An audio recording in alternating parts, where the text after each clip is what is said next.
तुकोबराय देहूला परत आले. देहूचे काही नित्यकर्म उरकले आणि पुन्हा लोह गावामध्ये माझ्या तुकोबरायांना कीर्तना करता निमंत्रण आलं. तुकोबरायांच्या काही ठरलेल्या टाळकऱ्यापैकी जगद्गुरु तुकोबरायांच्या कीर्तनामध्ये मृदंगाची साथ करण्याकरता एक लोहगावचे गृहस्थ होते, ज्यांचं नाव आहे सोनबा ठाकूर. तुकोबरायांनी हातात चिपळ्या, गळ्यात विना, डोक्यावरची पगडी, रामकृष्ण हरीचं भजन करावं. जडी दगडासहित वया हा प्रसंग घडल्याच्या नंतर रामेश्वर शास्त्रीने तुकोबरायांची शरणागती पत्करावी. मंबाजी भट्टाने सुद्धा तुकोबरायांची शरणागती पत्करावी आणि मग सर्वांनी तुकोबरायांच्या कीर्तनाचं आनंदाने श्रवण करावं. माझ्या तुकोबरायांच्या कीर्तनाचा अधिकार हा फार मोठा आहे, फार मोठा अधिकार आहे. लोहगावला निमंत्रण आलं. तुकोबरायांनी आपल्या आवलीला, पत्नीला 2 हात जोडून सांगितलं, आवले, लोहगावात माझं कीर्तन आहे, मला कीर्तनाला जायचं. हे शब्द ऐकले मालक, जा पण वेळेवरती या. सर्व टाळकऱ्यांना निरोप पोचला. लोहगावात जगद्गुरु तुकोबरायांचं आज कीर्तन आहे. लोहगावात माझे तुकोबराय कीर्तना करता पोहोचले. कीर्तनाला पोहोचल्याच्या नंतर गेले 8 दिवस झाले कुठल्याच कीर्तनाला मृदंगाची साथ करण्याकरता सोनबा ठाकूर येत नाही, म्हणून तुकोबरायांचं मन थोडं दुःखी आहे. लोहगावात पोचल्यावरती रामेश्वर शास्त्रींना जवळ बोलावलं. तुकोबराय म्हणतात, शास्त्रीजी जी 8 दिवस झाले सोनबा एकाही कीर्तनाला मृदंगाची साथ करण्याकरता येत नाही.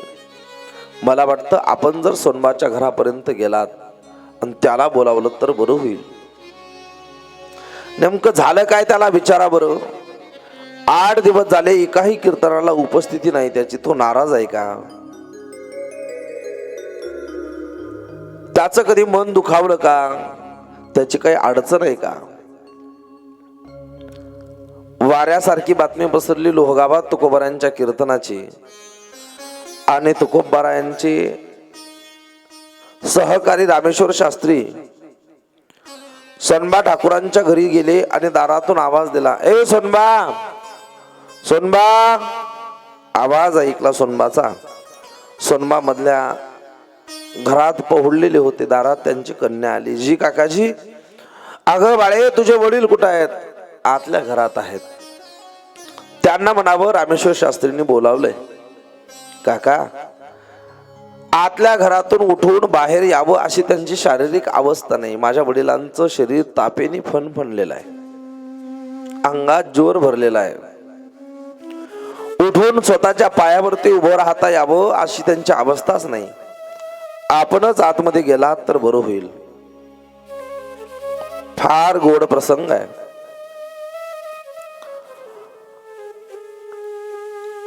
रामेश्वर शास्त्रींनी चौकट ओलांडली, उंबरडा ओलांडला. आज जाऊन पाहिलं तर अंगावरती भली मोठी धाबळ घोंगडी घेऊन पहुडलेला सोनबा ठाकूर आहे. त्या सोनबा ठाकूराच्या अंगाला स्पर्श केला तर बोटाला चटका बसेल अशी ताप आहे त्यांच्या अंगाला. सोनबा, अरे मंदिरात तुकोबांचं कीर्तन आहे. गेले 8 दिवस झाले तुला तुकोबराय कीर्तनाकरता बोलवताय, तू कीर्तनाला उपस्थित राहत नाही. काय कारण आहे?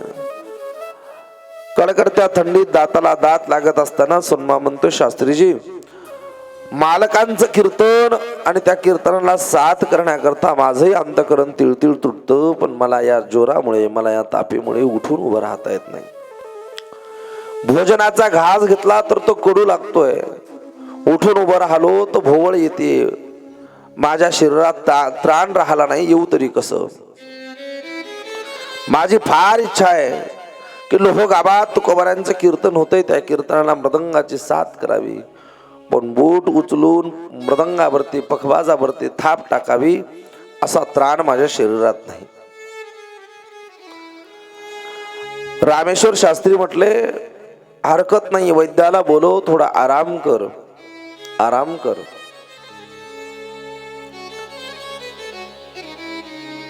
आणि रामेश्वर शास्त्री सोनबा ठाकूराच्या घराकडनं परत निघाले. जेव्हा रामेश्वर शास्त्री सोनबा ठाकुराच्या घराकडून परत निघतात तेव्हा परत जाताना लोहगावच्या मंदिरात कीर्तन प्रारंभ झाल्याचा आवाज आला आणि पखवाजावरती जी थाप पडते,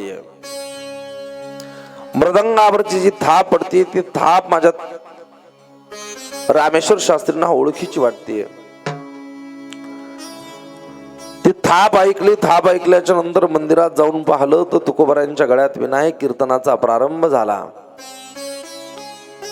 आणि मृदंगावरती साथ करण्याकरता जगद्गुरु तुकोबारायांचा नेहमीचा पखवाजा सोनबा ठाकूर पखवाज वाजवतोय.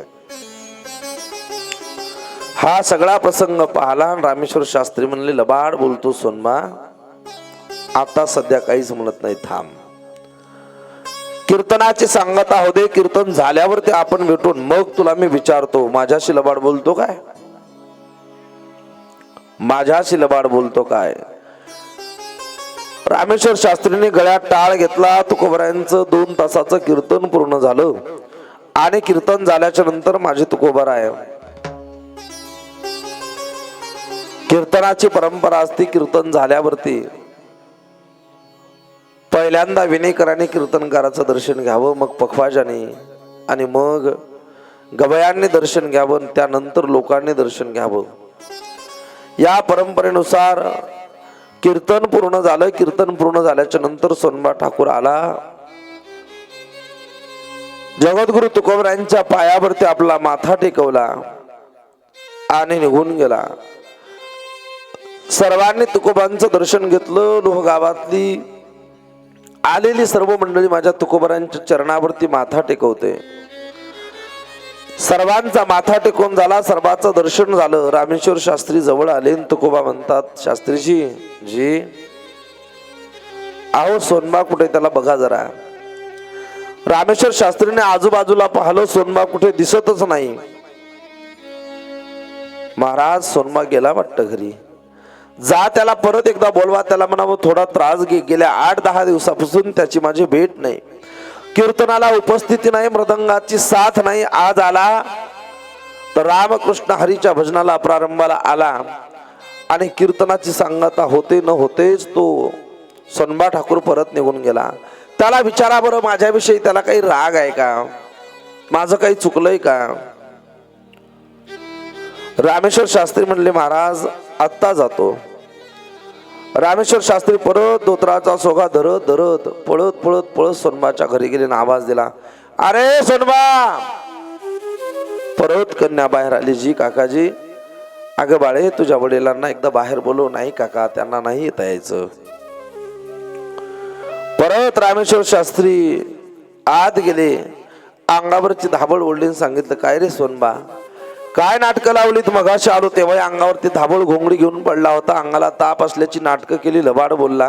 आणि मंदिरात पोहोचण्याच्या अगोदर तुझ्या गावातल्या मधल्या रस्त्याने मंदिरात कीर्तनाची साथ करण्याकरता, मृदंग वाजवण्याकरता तू थांबला. का लबाड बोलतोस तू. बरं, कीर्तन झाल्यावर तुकोबांचं दर्शन घेतलं. तुकोबांना तुझ्याशी बोलायचं होतं. तुझ्यावरती प्रेम नाही का तुकोबांचं.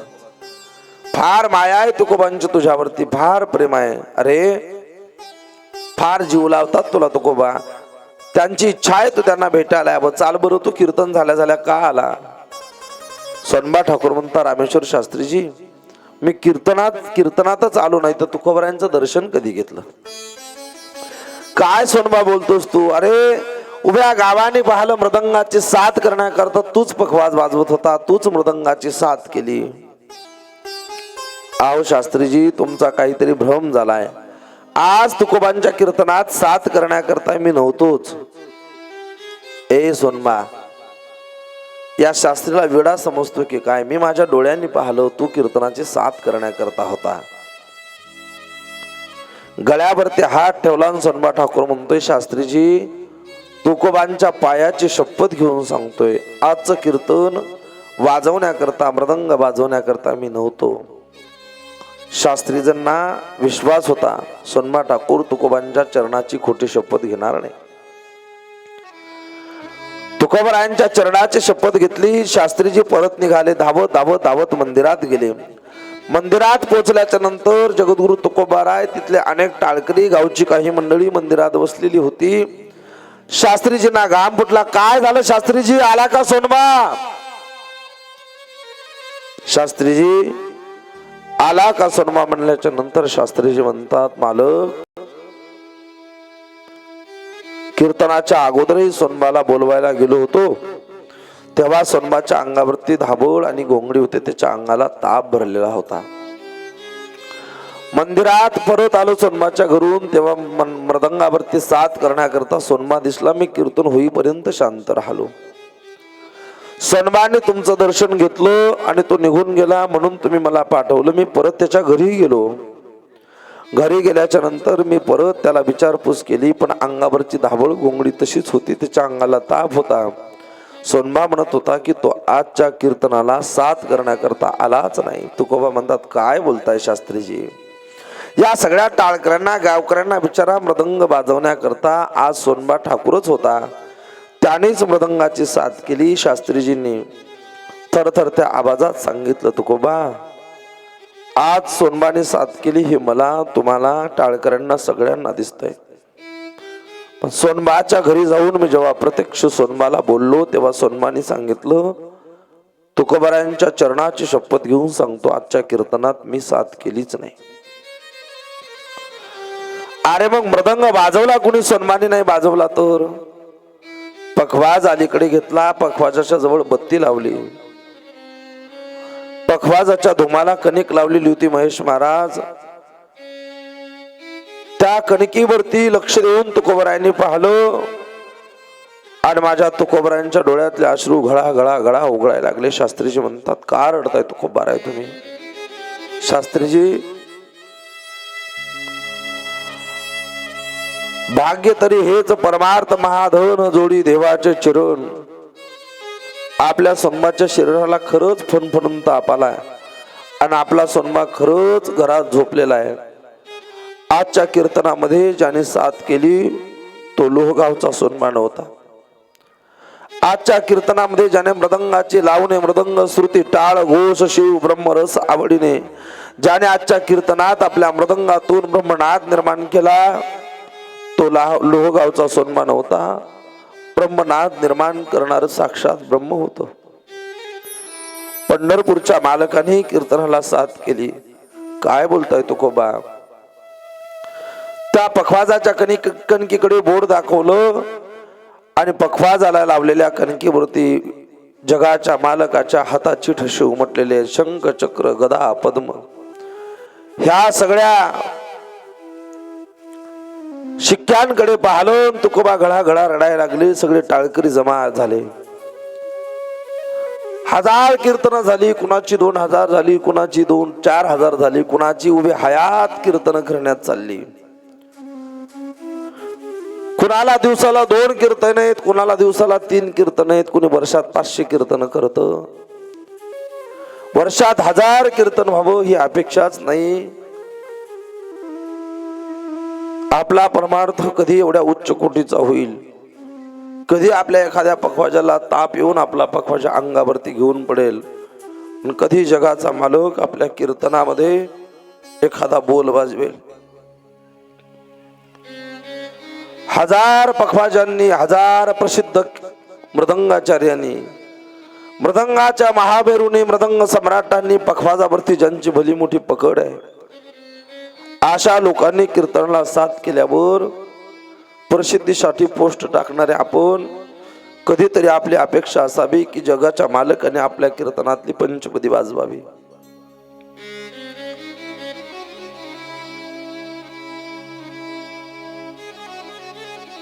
काय ऐशी दशा येईल अंगा चित्त पांडुरंगा झुरतसे. आपल्या कीर्तनाला पांडुरंगाच्या मृदंगाची साथ व्हावी ही अपेक्षा नाही. माहिती आपल्याला आपली भक्ती, आपला परमार्थ तेवढ्या उच्च कोटीचा होणार नाही, पण निदान तेवढी आर्तता तरी अंतःकरणात निर्माण व्हावी की जगाच्या मालकाने माझ्या कीर्तनात मृदंगाची साथ करावी. तर कीर्तनाच्या परंपरेला, तर कीर्तनाच्या सेवेला महत्व आहे. तुकोबाराय घळा घळा रडायला लागले, डोळ्यातलं पाणी ओघळायला लागलं. जगाच्या मालकाने कीर्तनात साथ केली हे सगळे शब्द ऐकले आणि सगळे शब्द ऐकल्याच्या नंतर जगाच्या मालकाने जर तुमच्या कीर्तनात पखवाजाची साथ केली असेल, ब्रह्मांड नायक 2 तास तुमच्या पुढे बसला असेल, तर त्यात रडण्यासारखं काय आहे? माझे तुकोबा म्हणतात, जगाच्या मालकाने कीर्तनात साथ केली ही माझ्यासाठी आनंदाचीच बाब आहे, आनंदाचीच बाब आहे. जगाचा मालक ब्रह्मांडाचा नायक कीर्तनामध्ये भेटून गेला ही आनंदाची बाब आहे. पण कीर्तन परंपरा सांभाळत असताना कीर्तन झाल्यावरती जगाच्या बापाने माझ्या पायावरती डोकं ठेवलं ही माझ्याकरता दुःखाची बाब आहे. काय माझ्या तुकोबरायांचा अधिकार असेल? जगाच्या मालकाने ब्रह्मांड नायकाने कीर्तनाला साथ करावी, ती साथ झाल्यावर जाताना माझ्या तुकोबरायांच्या चरणावरती डोकं टेकवावं. ज्याने सदैव आचरण पक्क ठेवलं त्याच्या पायाला चरण म्हणावं.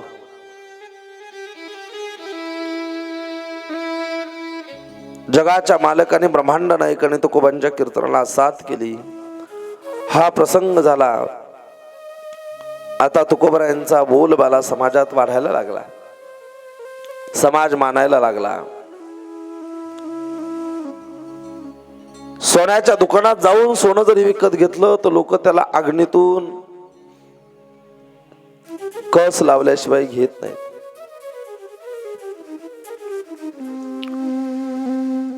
जगाच्या मालकाने मृदंग वाजवला. एकाने मला साधा प्रश्न विचारला होता, महाराज, संप्रदायामध्ये, वारकरी संप्रदायामध्ये हिंसा कधीच चालत नाही, मग जनावराचं कातडं असलेला पखवाज कसा चालतो?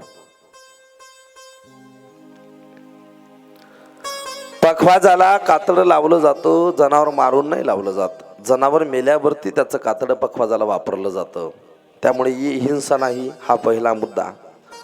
दुसरा विषय असा आहे की पखवाजाला लावलेलं, तबल्याला लावलेलं कातडं हे थेट काढल्या नाही लावलं जात, त्याला चुन्याच्या भट्टीतून काढलं जातं. मृत अंग असलेल्या पखवाजाला सुद्धा भजनात जर वाजायचं असलं तर अगोदर चुन्याच्या भट्टीतून स्वतःची परीक्षा पास करावी लागते, तेव्हा त्याची भजनासाठी लायकी होते निर्माण. साधकाच्या जीवनामध्ये कठीण प्रसंग आले तर कधी त्यांनी पखवाजाकडे पाहावं. पखवाजाची वादी पारदर्शक, पखवाजाचं धूम पारदर्शक, त्याचं चाट मैदान, त्याच्यावरती चढवलेला चमडा. एक तर जनावराचा जीव गेल्याच्या नंतर जनावराची चमडी सोलून काढली, सोडलेली चमडी वाळवली, वाळलेली चमडी भिजवली, भिजवलेली चमडी मुरवली, मुरवलेली चमडी परत वाळवली, वाळवलेली चमडी मग चुन्याच्या भट्टीतून काढली. त्या चुन्याच्या भट्टीतून तावलेली चमडी जी शुद्ध होते, इथपर्यंत जी चमडी टिकते तीच चमडी पखवाजापर्यंत येते. प्रत्येक चमडीचं काम नाही पखवाजाला लागणं. ह्या सगळ्या परीक्षा पास झाल्याशिवाय भजनात ती नाद निर्माण नाही करू शकत. आपल्या जीवनात कधीच एवढ्या परीक्षा नाही, कधीच नाही. आपल्याला जर एवढ्या परीक्षा देण्याची वेळ आली तर आपण परमार्थाचा कंटाळा करतो. आम्ही एका गावात अनेक वर्ष कथा केली आणि त्या गावात एक आमचे स्नेही होते. अपघात झाला, ते वारले. वारल्याच्या नंतर आम्ही त्यांच्या घरी भेटायला गेलो आणि भेटायला गेल्यावरती सहज त्यांच्या घरची महिला मंडळी बसली होती. बोलता बोलता स्त्री स्वभावाने त्या मामांची आई आम्हाला म्हणे, महाराज, देवाने असं काय केलं असेल? एका क्षणात भगवंतावरचा पूर्ण विश्वास संपला होता त्यांचा. त्या मामांची मंडळी, त्यांची पत्नी म्हणे, जगात देव नावाची गोष्टच नाही. कशाचा देव आहे? देव असता तर असं केलं असतं का? आपल्या घरातलं एक माणूस जर मेलं तर आपण म्हणतो जगाच्या पाठीवरती देवच नाही. किती अविश्वास आहे आपला, किती कच्चा परमार्थ आहे. आपल्यासोबत थोडं काही बरं वाईट घडलं की आपण पंढरपूरच्या मालकावरती शंका घेतो. जुन्नरच्या कीर्तनात बाप गेला, आई तडफडून गेली, एक स्त्री अन्न करता गेली, पोटचा गोळा मांडीवरती पाणी पाणी करून मान टाकता झाला, घरावरती जप्ती आली, गाढवावरनं धिंड काढली, तरी सुद्धा एक निष्ठता माझ्या तुकोबांची, एक धरीला जित्ती, आम्ही रखुमाईचा पती. हो, देह जावो अथवा राहो, देह जावो अथवा राहो, पांडुरंगी दृढ भाव, चरण न सोडी सर्वथा, आन तुझी पंढरीनाथा. आपल्या जीवनात अशा परीक्षा झाल्या. किती कच्चा विश्वास आहे आपला, किती कच्चा विश्वास आहे. दृढ संकल्पाचा विश्वास असावा लागतो. हो, भानुदास महाराजांनी एका ठिकाणी म्हटलेलं आहे, आकाश वर पडू पाहे ब्रह्म गोड भंगा जाय. काही जरी झालं तरी तुझीच आनव आहे गा विठोबा, तुझ्याशिवाय पर्याय नाही. ब्रह्म गोड भंगा जाय, आकाश वर पडू पाहे. या सर्व गोष्टीतून जरी जाण्याची वेळ आली तरी विठ्ठल माझा आणि मी विठ्ठलाचा म्हणणारे भानुदास महाराज, नाथ महाराज, नामदेवराय, तुकोबाराय, धनुबाराय फार कच्चा होता. पण परमार्थाच्या बाबतीत फार कच्चा होत. दृढ संकल्पाचा विश्वास व्हावा. मागे झाले पाहू नका, पुढे जामीन आहे तुका. सर्व संकल्प, सर्व कर्माचा, सर्व गोष्टींचा त्याग करावा. शुद्ध चोखाळले स्फटिक जैसे. स्फटिकासारखं स्वतःला स्वच्छ समजून परमात्म्याच्या चरणावरती समर्पित करावं. सांगावं, हे बघ, मी तुझा आहे, मी तुझा आहे. आपण मी तुझा आहे असंही त्याला कधीच परिपूर्ण भावनेने म्हटलं नाही. आणि तू माझा आहेस ही भावना आपल्या अंतःकरणात आणखी उत्पन्न झाली नाही. जोपर्यंत ही भावना अंतःकरणात उत्पन्न होत नाही तोपर्यंत आपला परमार्थ पिकणार नाही. तुकोबरायांच्या जीवनामध्ये असे अनेक प्रसंग घडले. एक दिवस जगद्गुरु तुकोबरायांचं कीर्तन चालू आहे आणि कीर्तनामध्ये अष्टमीला कीर्तनाचा प्रसंग आहे. आणि तुकोबरायांचा बोलबाला ऐकल्यामुळे तुकोबरायांचं कीर्तन श्रवण करण्याकरता छत्रपती शिवाजी महाराज येऊन बसले. फार आदराने येऊन बसले. छत्रपती शिवाजी महाराज कीर्तनात बसले असल्याच्या नंतर गुप्तहेरांकडून ती बातमी चाकणच्या यवनापर्यंत पोहोचली. यवनांनी छत्रपतींना बंदिस्त करण्याकरता सैन्य पाठवलं. कहा है वो शिवा? कोई कहता है सरदार हमने सुना है वो शिवा, वो दखन का चुबा, वो काफर, वो मराठा उस तुकाराम के कीर्तन में बैठा है. जाओ उस शिवा को बंदी बना कर लाओ. तुकोबरांच्या कीर्तनामध्ये यवनांनी धुमाकूळ घालण्याचा प्रयत्न केला. सैन्य पाठवलं. सैन्य आलं. तुकोबरांचं कीर्तन चालू आहे. छत्रपती शिवाजी महाराज समोर बसलेले आहेत. छत्रपतींना जेव्हा कानोकान बातमी कळाली की मला पकडण्याकरता यवन येतील आणि कीर्तनाचा विक्षेप होऊ शकतो, छत्रपती निघण्याच्या मार्गावरती असताना तुकोबरांनी हाताने खणवलं. छत्रपतींना सांगितलं, बसून राहा, बसून राहा. छत्रपती शिवाजी महाराज जाग्यात बसून राहिले. अष्टमीची रात्र होती. चमत्कार घडला. कृष्ण जन्म झाला. आणि जसे यवन छत्रपती शिवाजी महाराजांना पकडण्याकरता धर्ममंडपात आले, पाहलं तर कीर्तन करणाराही छत्रपती शिवाजी महाराजच. ज्यांच्या गळ्यात टाळ आहे तेही छत्रपती शिवाजी महाराज. जे कीर्तन ऐकायला आले तेही छत्रपती शिवाजी महाराजच.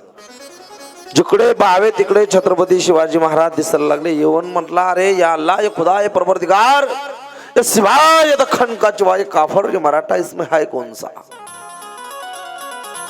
हमें तो हमारे सरदार ने शिवा को बंदी बनाने के लिए भेजा था. पकड़े किसे? है किस? इसमें कौन सा शिवा? कौन सा शिवा है इसमें? जहां देख रहा हूं वहां शिवा ही दिख रहा है. किसे पकड़ू मैं? किसे पकड़ू मैं?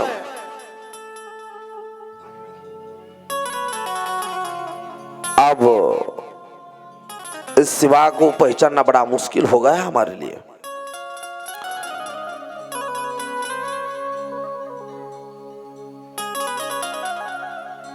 जिकडे पाहिलं तिकडे छत्रपती शिवाजी महाराज दिसतात आणि छत्रपती शिवाजी महाराज दिसतात म्हणून एवन परत निघाले। परत गेल्याच्या नंतर आपल्या सरदाराला सांगितलं, प्रबरदिगार आलम पढ़ाया जागीर हम सिबा को पकड़ने के लिए गए थे वहां।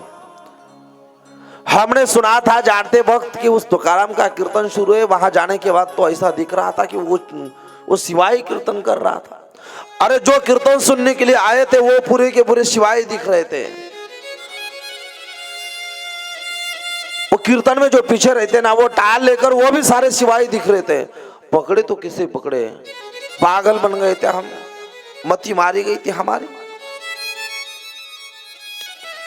माझ्या तुकोबरांची अलौकिक कर्तुम अकर्तुम अन्यथा कर्तुम शक्ती पाहिली आणि पाठीमागे फिरले, येवन परत गेले। आणि काही दिवसांनी छत्रपती शिवाजी महाराजांनी माझ्या देहूच्या मालकाला प्रसन्न करण्याकरता दुष्काळातून निघालेल्या आंबिल्याच्या कुटुंबाकरता समाजाला परिपूर्ण कोठार दान केलेल्या तुकोबांकरता एक नजराणा पाठवला। आणि तो नजराणा घेऊन आलेल्या सैनिकांनी जसा नजराणा समोर ठेवला तेव्हा माझे तुकोबाराय म्हणतात, दिवट्या छत्री घोडे हे तो बऱ्यात न पडे। तुमचं धन आम्हाला पाहिजेत नाही नानू, काय करा मग, फक्त मुखाने विठ्ठल विठ्ठल मनामुखी।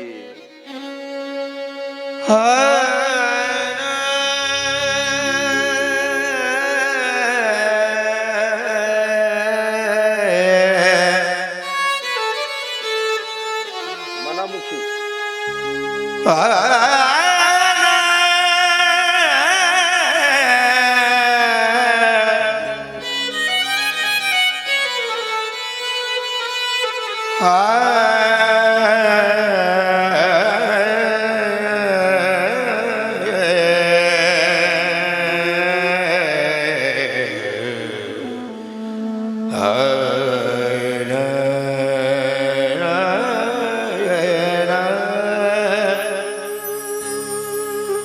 विठ्ठल विठ्ठल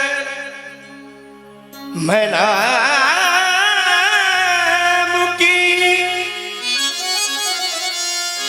विठ्ठल विठ्ठल म्हणा,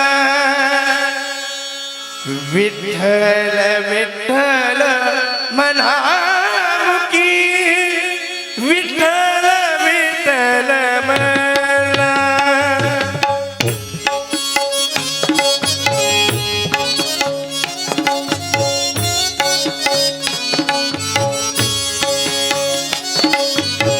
विठ्ठल विठ्ठल मनामुखी, विठ्ठल विठ्ठल मनामुखी, विठ्ठल विठ्ठल मनामुखी, विठ्ठल विठ्ठल मनामुखी, विठ्ठल विठ्ठल मनामुखी, विठ्ठल विठ्ठल मना,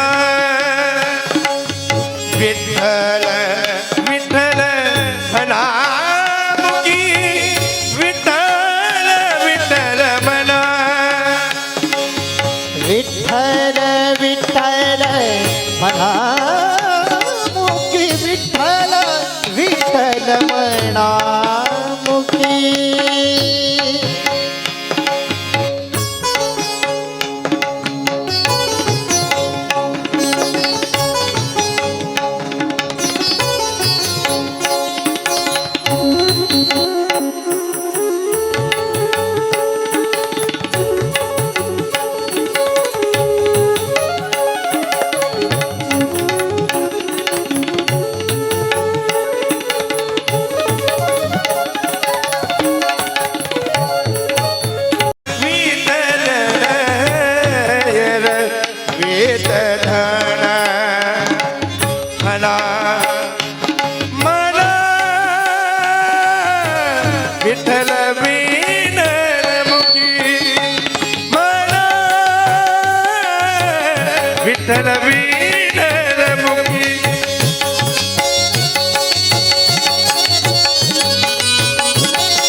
चिवट्या छत्री घोडे हे तो बऱ्यात न पडे.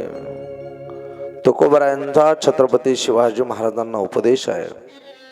महाराज विठ्ठल विठ्ठल मनामुखी आम्ही तिनेच सुखी अरवीत तुमचे धन. आम्हा मृतिकी समान कंठी मिरवा तुळशी व्रत करा एकादशी. एरवीत तुमचे धन आम्हा मृतिके समान.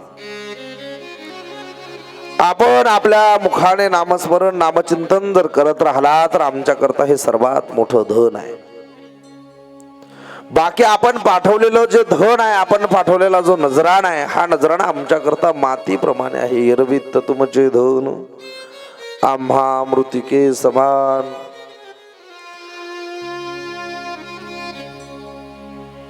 धर्मसत्ता आणि राजसत्ता दोन्ही एकत्रित आल्यावरती बराच मोठा बदल घडत असतो, यात तीळ मात्र शंका नाही. पण या देशाची सनातन धर्माची परंपरा अशी आहे की राजधर्म सनातन धर्माच्या किंवा राजधर्म हा धर्मसत्तेच्या अधीन किंवा धर्मसत्तेच्या पायापाशी होता. छत्रपती शिवाजी महाराजांनी जमिनीवरती बसून समोर जगद्गुरु तुकोबारायांचं कीर्तन ऐकावं ही परंपरा आहे आपली. नसावे वशाळ मग मानिती सकळ. माझ्या तुकोबारायांचा परमार्थ हा स्वाभिमानाचा बांधलेल्या कण्याचा होता. मी काल एक वाक्य सांगितलं, अगदी त्याप्रमाणे माणसाने यूं ही गुजर दी सारी जिंदगी फकीरी में लेकिन कभी जमीर का सौदा नहीं किया. परमार्थ करणाऱ्या माणसाने प्राण गेला तरी चालेल, पण आपला स्वाभिमान विकू नये. आपला स्वाभिमान गहाण ठेवण्याची वेळ आली तर ज्याच्यासाठी परमार्थ चालला आणि ज्याच्यामुळे परमार्थ चालला. साधकाच्या अंतःकरणात स्वाभिमानाची तटस्थ भावना सद्गुरु पुढे एक नसावी आणि साधकाच्या मनातली स्वाभिमान अभिमानाची तटस्थ भावना जगाच्या मालकाच्या समोर नसावी. बाकी सामान्याच्या समोर साधकाने गोंडा घोळू नये, अजिबात घोळू नये. कोणी बिस्किटचा तुकडा टाकला म्हणून एखाद्या कुत्र्याने जसं शेपूट हलवावं तसं एखाद्या कथाकाराने एखाद्या कीर्तनकाराने एखाद्या राज्यकर्त्याच्या समोर गोंडा घोळूच नये, अजिबात घोळू नये. 5 वर्षाच्या सत्ताधाऱ्याच्या समोर एखाद्या कीर्तनकाराने कथाकाराने गोंडा घोळावा का? अजिबात नाही नाही नाही नाही नाही नाही. एखाद्या कथाकार एखाद्या कीर्तनकाराने 4-2 वर्षाची सत्ता मिळाल्या सत्ताधाऱ्याच्या समोर गोंडा घोळण्यापेक्षा या जगाचा आविष्कार आणि जगाची सत्ता ज्याच्या हातात आहे त्याच्या समोर गोंडा घोळण्यासाठी आपला परमार्थ असला पाहिजे. त्याच्यासाठी आपला परमार्थ असला पाहिजे. नसावे ओशाळ मग मानिती सकळ. छत्रपती शिवाजी महाराजांनी पाठवलेल्या नजराण्याला नकार देत माझे तुकोबाराय म्हणतात, जर मला काही भेट द्यायची इच्छा झालीच तर आपण मराठी स्वराज्याचे मालक आहात, आपण हिंदवी स्वराज्याचे संस्थापक आहात. मला जर देता आलं तर विठ्ठल विठ्ठल मनामुखी आम्ही तेनेच सुखी अरवित तुमचे धन आम्हा मृतिके समान. तुमचं सर्व नजराणा धन धान्य सोनं नाणं रुपये अडके आमच्या करता माती मोल आहे. जर आम्हाला काही धन देता आलं तर सदैव मुखामध्ये विठ्ठल विठ्ठल भजन करा, एकादशीचा व्रत करा आणि कंठावरती तुळशी मिळवा. हे तुकोबारांनी छत्रपती शिवाजी महाराजांना केलेले उपदेश आहेत. एखादा आमदार खासदार कथेत कीर्तनात आल्यावरती गादी सोडून त्याच्या पुढे या या या साहेब, लाचार असले का तू? तुझा परमार्थ लाचार आहे. लाचार परमार्थ नसला पाहिजे. ना किसी के अभाव में और ना किसी के प्रभाव में, ना किसी के अभाव में और ना किसी के प्रभाव में परमार्थिक जिंदगी जी रहे बाप जी लो खुद के स्वभाव में. हे परमार्थाची मस्ती असली पाहिजे. ही परमार्थाची मस्ती असली पाहिजे. परमार्थाचा कणा परमार्थाचा बाणा बांधलेला असला पाहिजे. माझ्या जगद्गुरु तुकोबारायांनी छत्रपती शिवाजी महाराजांना उपदेश केला, एरवीत तुमचे धन आम्हा मृतिके समान. आणि तुकोबारायांच्या विचारावरती काय करता आलं तर महाराज एक करा, धर्माचे पालन करणे पाखंड खंडन हेच आम्हा करणे काम, बीज वाढवावे नाम. हेच करा. जर कुणी तुम्हाला याच्याकरता आडवं आलं तीक्ष्ण उत्तरे हाती घेऊन बाण फिरे. नाही सान थोर, तुका म्हणे सान थोर. लहान असू द्यात मोठा असू द्यात, त्याची भीड भाड ठेवायची नाही, अजिबात नाही. जो धर्माला आडवा येतो, मग तो कुणी का असे ना. आयुष्य गेले, काहींची हयात संपली, पण त्यांनी गाईला जनावरच समजलं. मी नेहमी सांगत असतो, गाईला जनावर समजणारी जनावर जिवंत आहेत, ही शोकांतिका आहे देशाची. फार शोकांतिका आहे. कधी कधी शोकांतिका असे वाटते, कुठल्या धर्माचा धर्मद्वेष म्हणून बोलत नसतो मी, पण सत्य मांडल्यावरती लोकांना सहन होत नाही. आज तागायत एखादा मुस्लिम हिंदूच्या मंदिरात येऊन दर्शन घेऊन गेला, हे तुम्हाला पाहायलाच मिळालं नाही. बांडगुळ आपले झालेत. मी तर म्हणतो तिकडे दर्शनाला गेले की अशा निब्बर फोकान हाणले पाहिजेत. कट्टरपंथी असलेला एकही मुसलमान हिंदूच्या मंदिरात दर्शनाला येत नाही. आपल्याच बावळटाच्या डोक्यात किडे पडले, दर्ग्यावरती चादरी चढवायला चाललेत हरामखोर हिंदू आपले. शोकांतिका आहे, शोकांतिका आहे. माणूस धर्माशी, माणूस भगवंताशी, माणूस तत्वाशी, माणूस परमार्थाशी एकनिष्ठ असला पाहिजे. त्याच्या एकनिष्ठतेला बाधा पोचली की समजा त्याचा परमार्थ कच्चा झाला, कच्चा झाला. आपली लोक इथून, आता मी पाठीमागे वृंदावनला गेलो होतो,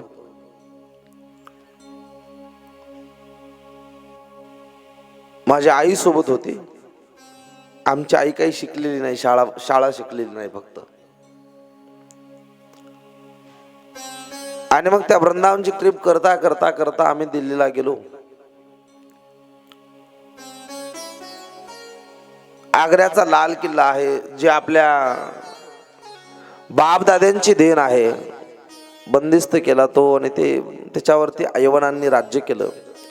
तदनंतर लोकांचा आग्रह म्हणून आम्ही तो ताजमहल पाहण्याकरता तिथपर्यंत गेलो. आता तो ताजमहल नसून त्याचं मूळ नाव तेजो महल आहे. तिथं भगवंताचं, शिवशंकराचं फार पुरातन जुनं मंदिरही आहे. ते सर्व पाहिलं. आमची आई अडाणी, आमच्या आई नऊवारी साडी घालती, गळ्यावरती एक मंगळसूत्र असतं तिच्या, असा डोक्यावरती कायम पदर. सर्व मंडळी म्हणली, दादा आपण आज जाऊ ताजमहल पाहण्याकरता. आमची आई म्हटली, काय तिकीट यायला? म्हटलं बाहेरून 50 आणि आत पाहण्याचं 250 रुपये. आमची आई म्हणे, इथं शेजारी महादेवाचं मंदिर आहे, आपल्या दोघांच्या नावाचे 500 रुपये तिथल्या भिकाऱ्याला वाटून या, नाही तर मंदिराच्या दानपेटीत टाका. मी म्हणलं हे पाहायचं नाही का? आमची आई म्हणे, मॅड झालंय काय महाराज तुम्ही? आव भगवंताचं मंदिर सोडून कुठं या मेलेल्या लोकांचे थडगे पाहत असतात का? ताजमहल म्हणजे मेलेल्याचं थडगं आहे ते, अडाणी आहे ते. मला माझ्या आईचा स्वाभिमान वाटला. माझी आई म्हणे, हम हिंदू है, हम हिंदू है, नाचने का ढंग छोड़ सकते हैं, ना भगवा रंग छोड़ सकते हैं.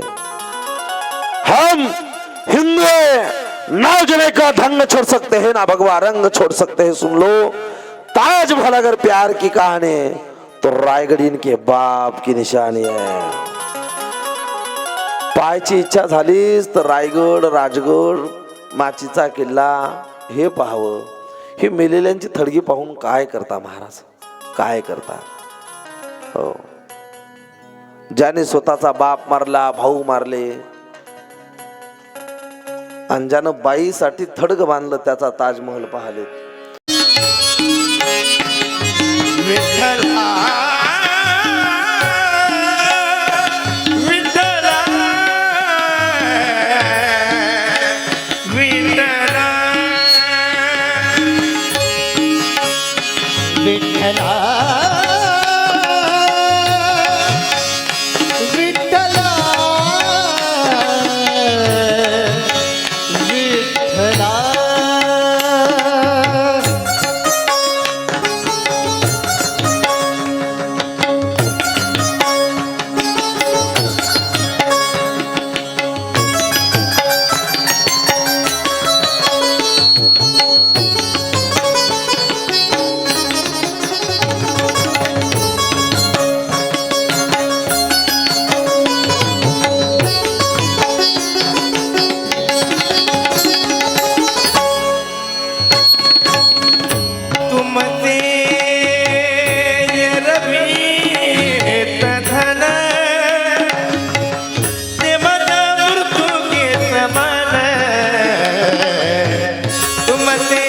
आमच्या आईचे गोड वाक्य सांगतो, घरी घेऊन जा. माझी माय अडाणी आहे, पण माझ्या माईचं गोड वाक्य होतं. माझी माय म्हणे, बाईसाठी ताजमहल बांधणाऱ्याचा ताजमहल पाहत बसण्यापेक्षा आईसाठी हिंदवी स्वराज्य निर्माण करणाऱ्या छत्रपतीचा रायगड अत्यंत पवित्र आहे आपल्यासाठी.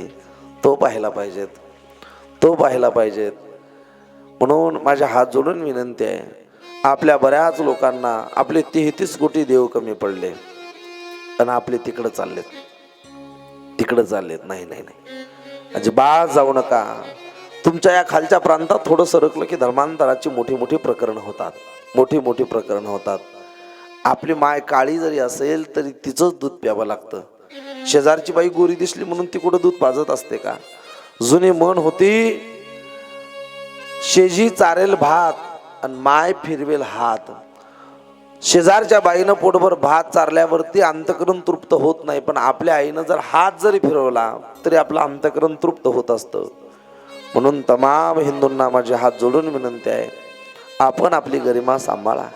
आपण फार पवित्र धर्मात जन्माला आलो, फार. एक बोला, महाराज आप तो गाय को भी मां समजते हो.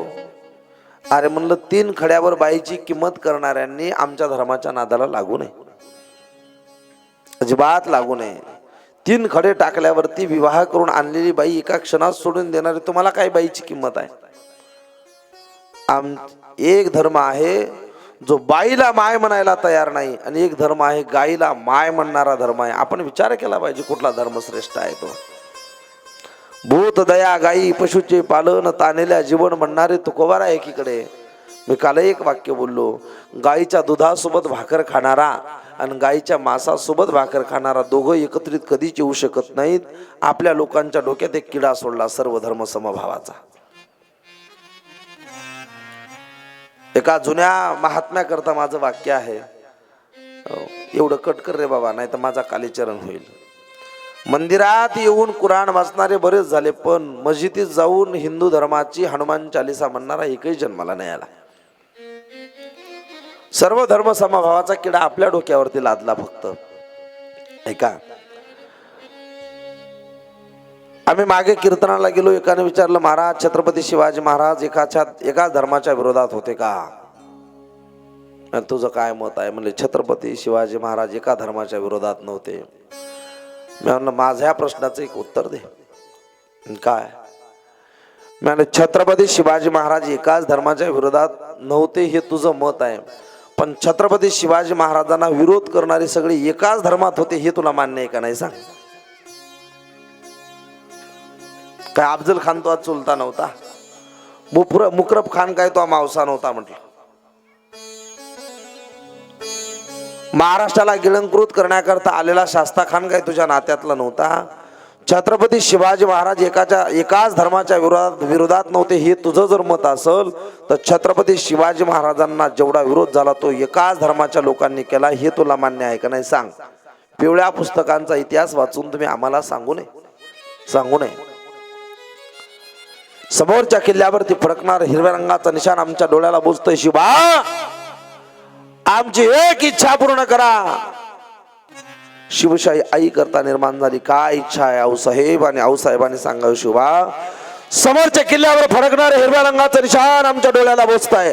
प्राण गेला तरी बत्तर महाराष्ट्र आणि भारताच्या डोक्यावरती अखंड डवला आणि भगवा फडकला पाहिजे. मासाहेबांचं स्वप्न होतं आणि त्या स्वप्नाच्या पूर्ती करता मासाहेबांच्या आशीर्वादाचा दुजोरा घेत माझ्या छत्रपती शिवाजी महाराजांनी तुकोबांच्या चरणावरती माथा टेकवला.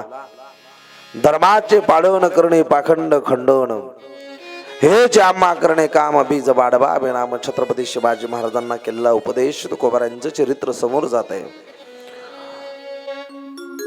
तुकोबारायांना समाज मानायला लागला, तुकोबारायांच्या कीर्तनाला समाज जमायला लागला, तुकोबारायांचं उद्बोधन समाजाला कळायला लागलं.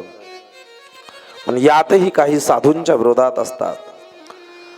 जेव्हा साधू कुठल्याच बाजूने माणसाला आकळता येत नाही, त्या काळात साधूच्या चरित्रावरती कलंक लावले जातात. माझ्या तुकोबरायन गावातल्या एका गरोदर स्त्रीच्या गर्भात वाढणार बाळ माझ्या तुकोबरायांचं बाळ आहे म्हणून गावात बोबाटा उठवला. तुकोबारांची धिंड काढली, पण शेवटी धिंड काढल्यावर माझ्या तुकोबारांनी त्या गर्भातल्या बाळाला विचारलं, खरं सांग तू कोणाचा आहेस? अलौकिक शक्ती माझ्या तुकोबारांची गर्भातल्या बाळाने सांगितलं की मी तुकोबारांचं बाळ नाहीये. ही माझ्या तुकोबारांची शक्ती आहे, ही माझ्या तुकोबारांची ताकद आहे. माझ्या तुकोबारांच्या चरित्राला कलंक लावण्याकरता काही धर्म मार्तंडांनी, काही धर्म भ्रष्टांनी, काही विघ्न संतोषी लोकांनी एक स्त्री तुकोबारांकडे पाठवली. जा, तुकोबारांचा परस्त्री गमनाचा धर्म बाटव आणि या तुकोबारांच्या चरित्राला कलंक लावा. एक स्त्री तुकोबारांच्या चरित्राला कलंक लावण्याकरता जाते आणि आमचे तुकोबारा दोन्ही हात जोडून त्या स्त्रीला म्हणतात, बाई तुझ्या अपेक्षेने आली, तुझ्या इच्छेने आली, आम्ही तसे नाहीच, आम्ही तसे नाहीच.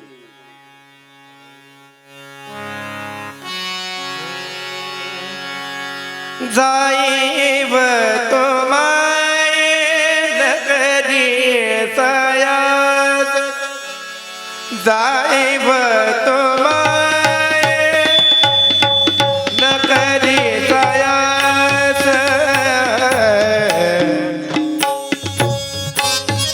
जाईव तुम्हारे नगरी सयास, जाईव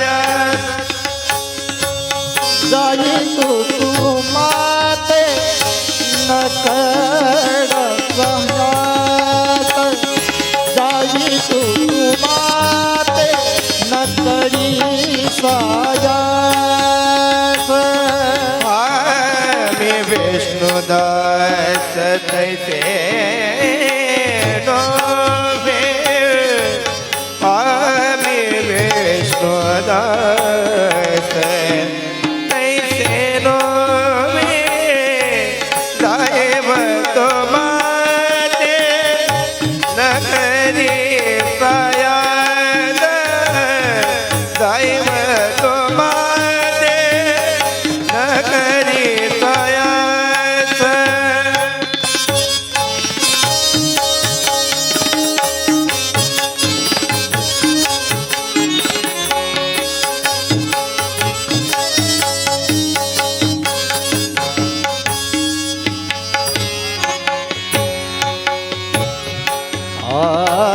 विष्णुदास तैसे लोग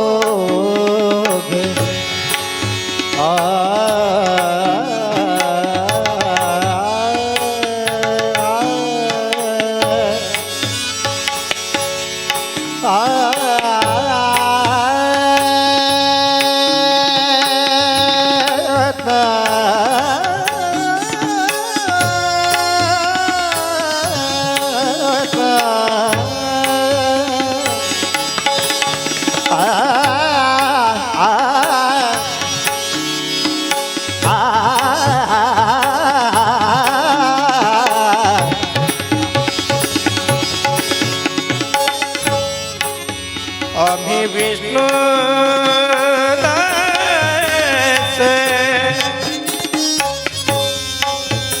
आम्ही विष्णुदास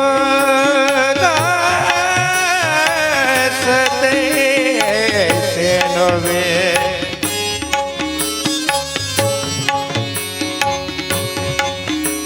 वादे विठ्ठल गाईन, वादे विठ्ठल गाईन, वादे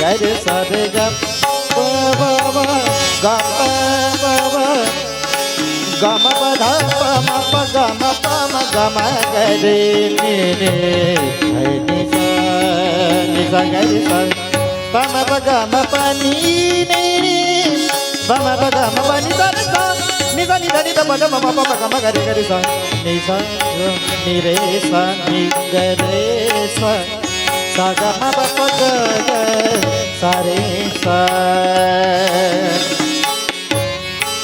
आम्ही विष्णुदास तैसे नोमे आम्ही विष्णुदास तैसे नोमे जाईब तुम्हारे न करी दयास जाईब तुम्हारे न करी दयास जाई तू माते न करी सहायते जाई तू माते न करी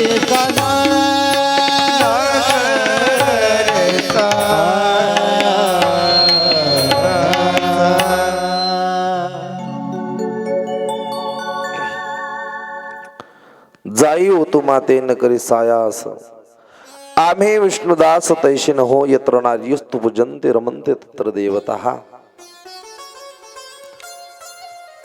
माझ्या तुकोबरांनी स्त्री तत्वाचा सदैव आदर केला आणि छत्रपती शिवाजी महाराजांनाही अगदी भक्तिमय वातावरणामध्ये धर्माचं पालन करण्याचा उपदेश केला. तदनंतर माझ्या तुकोबरांच्या जीवनामध्ये छत्रपती संभाजीनगर जिल्ह्यामध्ये वैजापूर नावाच्या तालुक्यात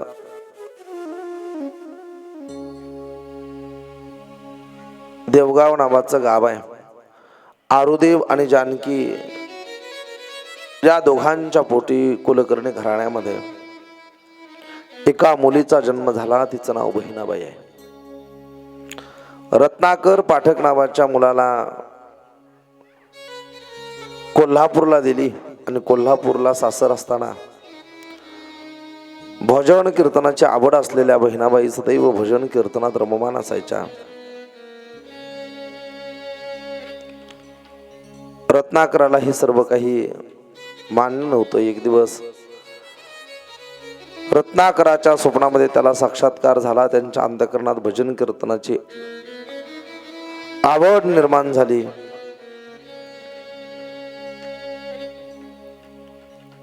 या बहिणाबाईला भजनाचा नाद आहे म्हणून रत्नाकरांनी आपली पत्नी सोडण्याचा निर्णय केला. सारखी त्या तुक्याचे अभंग ऐकत असते, सारखी त्या तुक्याचं भजन करत असते. असं चालत राहिलं तर त्या तुकारामाच्या वाटेवरती जेवढे गेलेत त्याने प्रपंच सोडला. साधूची ताकद असावी लागते. साधूच्या कचाट्यात माणूस पडला की काही मिळवण्याच्या पाठीमागं लागतच नाही, फक्त सोडायच्या पाठीमागं लागत असतो. आणि परमार्थाचा खरा आनंद काही मिळवण्यात नाहीच, सगळं सोडण्यात आहे. परमार्थ हा इनकमिंग साठी नाहीच, काहीतरी प्राप्त व्हावं याच्यासाठी परमार्थ नसतोच. नको ते सोडण्यासाठी परमार्थ आहे. परमार्थात आल्यावर ज्ञानोबा तुकोबांच्या चरणावरती का माथा टेकवला आणि नको ते सोडलं की हवं ते आपोआप मिळत असतं. दुर्बुद्धी ते म्हणा, कदा न उपजो नारायणा. काय साधूची ताकद असते. प्रेमानंद महाराजांच्या चरणावरती डोकं टेकवलं. रिंकू राजपूत नावाचा रेसलर होता. कोट्यावधी अरबो खरबोची संपत्ती आहे. पहिल्यांदा दर्शनाला आला, आर्ततेने डोळ्यातले अश्रू ढाळले. आणि दुसऱ्यांदा आला तेव्हा सर्वसंग परित्याग केला. ज्याच्या सोबत सेल्फी काढण्याकरता कोटी माणसाची गर्दी व्हायची, तो माझ्या प्रेमानंद महाराजांच्या पायाची धूळ कपाळाला लावत अंगावर पिवळे वस्त्र धारण केले आणि कृष्ण परमात्म्याच्या चरणाने पवित्र झालेली रस सर्वांगाला लावून सकाळी 2 वाजता उठून प्रेमानंद महाराजांच्या परिक्रमेला हजर असतो, सेवेत असतो. साधूची ताकद आहे. साधूकडे गेलं की माणूस काही प्राप्त करण्याच्या नादाला लागतच नाही. बुवाकडे गेले की मग काहीतरी प्राप्त करतं माणूस. हो, बरेच लोक महाराज एवढी कृपा करा, आम्हाला हे भेटलं पाहिजेत. आणि ते भेटण्यासाठी जर एखाद्याची कृपा होत असेल तर समजायचं तो बुवा आहे, साधू नाही. सप्रक्षाप आले नाही ती साधू हा. हो, साधूकडे गेल्यावर काही मिळत नाही, उलट सगळं सुटत असतं. साधू सोडायला लावतात, साधू काही प्राप्त करून देत नाहीत. साधू त्यागाच्या आणि वैराग्याच्या वाटेवरती उभं करतात, त्याचं नाव साधू. पाहिजे ते प्राप्त करून देतो तो साधू कसला. महाराज तेवढी 2 एकर घ्यायची, तेवढी कृपा करा. साधून जर ती कृपा केली तर समजायचं त्यानं तुम्हाला प्रपंचात गुंतवलं. प्रपंचात गुंतवत बसवेल किंवा प्रपंचातला आढावा वाढवेल किंवा प्रपंचाची गुंतागुंत करून देईल, तो कसला साधू, तो बुवा. हे सगळं नशीबवर आहे. आज न उद्या जाणार आहे, हे घेण्याच्या पाठीमागे लागू नको, भजनामध्ये गुंतून राहा, हे सांगल तो साधू.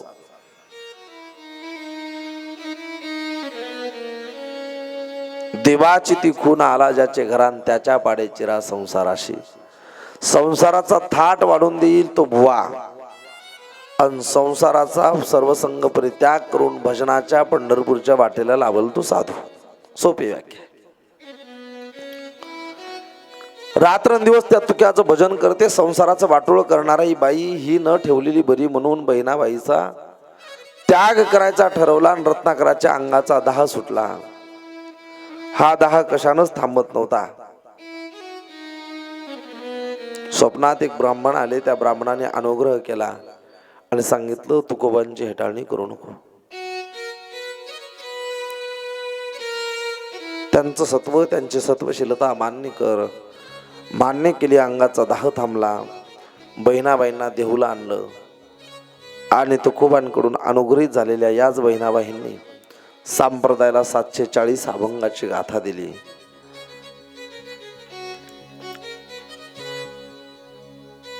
आमचे महेश महाराज फार जवळचे तिकडून. बहिणाबाईंना अनुग्रह झाला आणि तदनंतर तुकोबारायांच्या कर्माचा परमार्थाचा बोलबाला वाढायला लागल्याच्या नंतर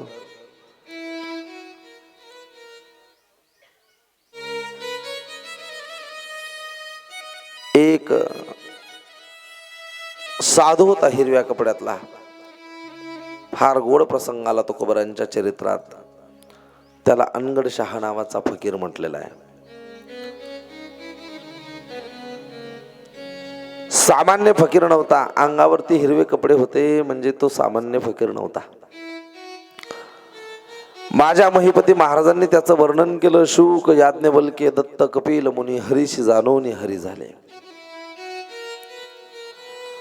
शुकाचार्यांच्या, दत्ताच्या, याज्ञवल्क्याच्या, कपिल मुनी या सर्व साधूंच्या बरोबरीचा असलेला तो हिरवी कपनी घातलेला, हिरवा फेटा बांधलेला, कमरेला लुंगी परिधान केलेला साधू होता. आणि त्याचं भजन चालू असायचं. त्याच्या धर्मातलं ला इलाही लल्ला तो भजन करायचा.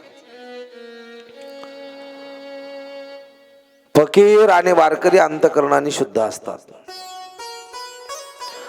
फकीर होता पण कोणाच्या चरणावरती वाकणं मात्र अजिबात जमत नव्हतं.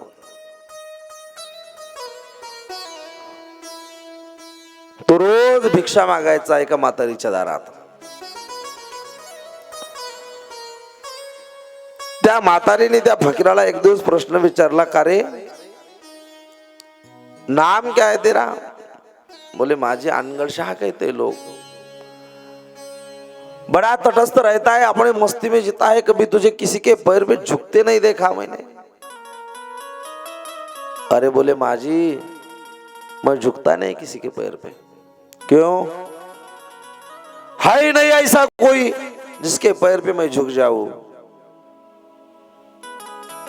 म्हातारी म्हणले ऐसा क्यों?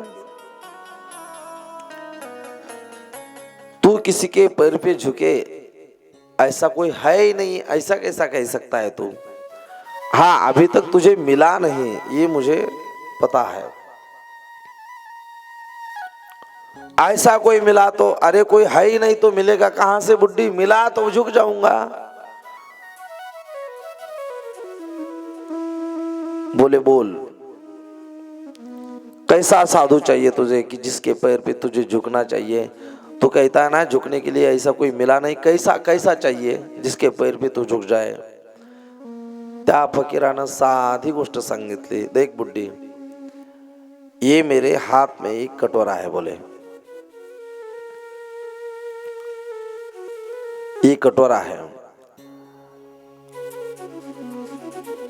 अगर ये कटोरा मुझे कोई भर के देगा तो मैं उसके पैर पे झुक जाऊंगा। मथारी तुकोबारायांची निष्ठावंत भक्त होती, निष्ठावंत भक्त होती। कहा गया था, अरे बहुत दर पे घुमाऊं बुड्ढी, लेकिन एक कटोरा भरने की ताकत किसी में है ही नहीं।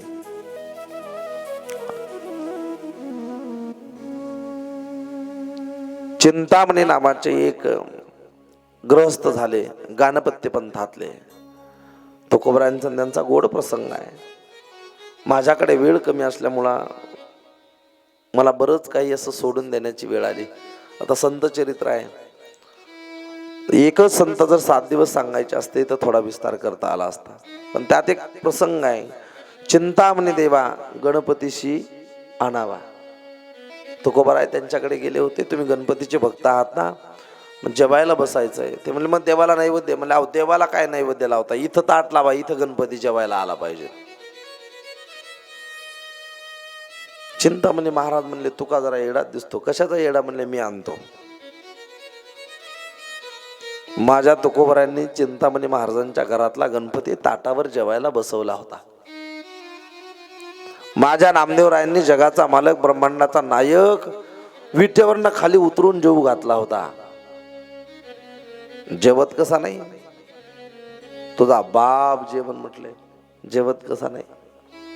तेवढ्या प्रेमाने तेवढ्या अर्थतेने त्याला फक्त सांगावं लागतं। महाराज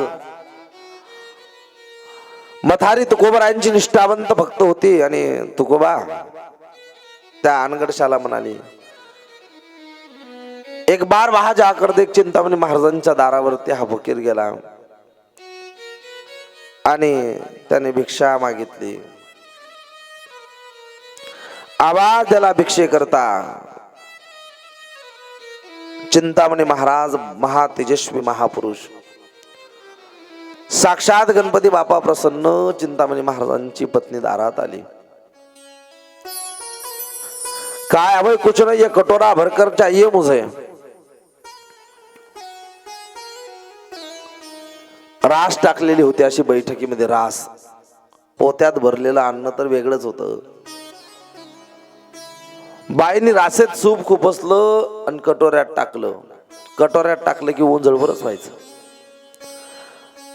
बघता बघता बघता सगळी रास कटोऱ्यात ओतली, पण कटोरा भरायचं नाव घेत नाही। चिंतामणी महाराज आले, काय झालं? साधू आला म्हटले दारात आणि या फकीराच्या कटोऱ्यात याला कटोरा भरून पाहिजे, पूर्ण रास ओतली पण याचा कटोरा भरत नाही। नोकर बोलवले, चिंतामणी महाराजांनी पोतं टाकलं, पाहता पाहता घरातलं सगळं धान्य त्याच्या कटोऱ्यात ओतलं। घामाघूम झाले। शेवटी कणगीचा डिळू काढला आणि कणगीच्या डोळ्याला कटोरा लावला। अख्खी कणगी रिकामी झाली पण कटोरा भरला नाही।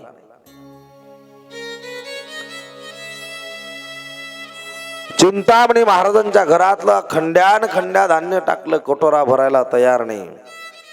वापस आला फकीर, मथारीला म्हणतोय, बुड्ढी देखा ये चिंतामणी बड़ा अमीर है, लोग कहते हैं पूरा के पूरा धान्य मेरे कटोरे में डालने के बाद भी इस फकीर का कटोरा ना भर सका, वो काहे का अमीर है, वो तो भिखारी है।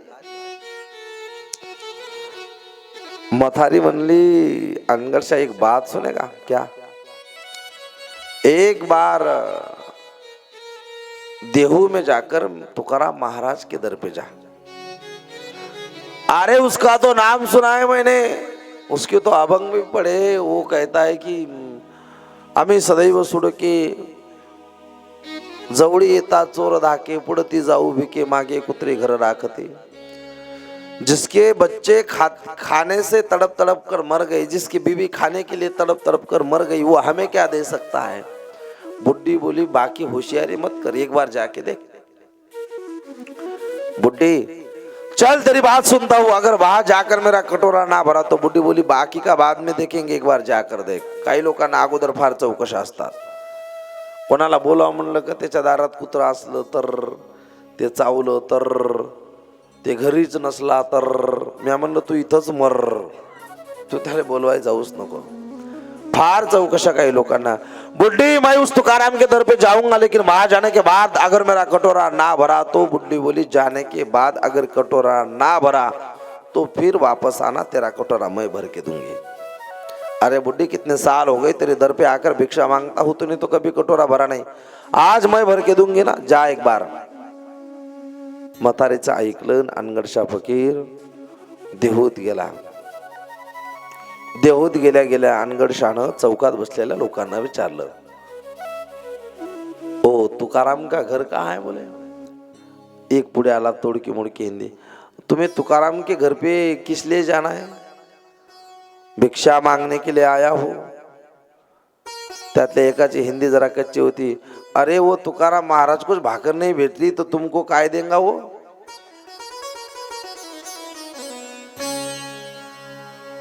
काही काही लोकांची हिंदी ऐकण्यासारखी असते. क्या है उसके दर पे? अरे हमें एक बुड्ढे ने भेजा, उस बुड्ढे ने कहा कि तुकाराम महाराज के दर पर जाने के बाद मेरा कटोरा भर के मिलेगा. अरे काहे का मिलेगा? वो ऐसा मांगत मांगत हिंदरान तुमको क्या देगा? अरे तुम घर तो बताओ. एक बोला अरे चलो. दुसरा म्हणला हरलं का चला की, तुक्याची मजा तरी पाहायला भेटल. महाराज काठवटीत पीठ होतं, पीठ, आणि त्या पिठाच्या भाकरी करू लागली आवली तुकोबांसाठी. तेवढंच पीठ घरात. सर्वाभूती द्यावे अन्न, द्रव्य पात्र विचारून. भीक मागणाऱ्या प्रत्येक माणसाला अन्न कुणालाही दिलं तर चालतं, पैसा नाही द्यायचा. बरेच भिकारी आम्ही पाहिले, सकाळी भेटले तेव्हा 2 रुपये 4 रुपये मागतात रेल्वे स्टेशनवर, आणि संध्याकाळी जाताना भिकाऱ्याच्या जवळ जायची हिंमत होत नाही, आपली भपकाऱ्याचा वास होतो. आपण दिलेल्या पैशाची दारू पितात. सर्वाभूती द्यावे अन्न. कोणी जर म्हणलं महाराज भूक लागली, हो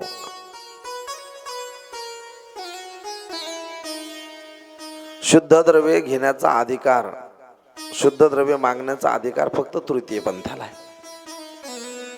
तृतीय पंथाला. बाकी कोणी जर भीक मागलं तर त्यानं अन्न मागावं, आपण त्याला अन्नदान द्यावं. जर कोणी म्हणलं दवाखान्यासाठी पैसा लागतो तर मी म्हणत असतो गाडीत बस, तुझा दवाखाना करून देतो. पैसे नाही देत. महाराज जेवायचंय, भूक लागली, गाडीत बस, तुला जेवू घालतो परत आणून सोडतो. पैसे नाही देत. मला 4-2 अनुभव आलेले आहेत.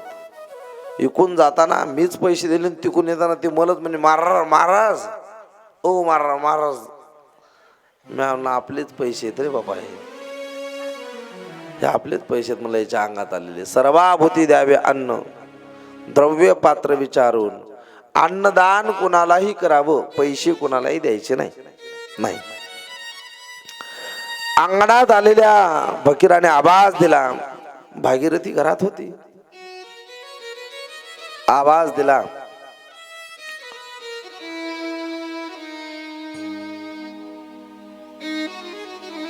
महाराज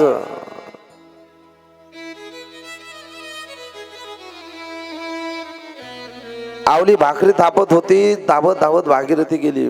आई मा काय ग भागीरथी? दारात साधू आला आणि भिक्षा मागतोय. कटोरा आहे त्याच्या हातात. मग त्याला दान दिलं पाहिजे.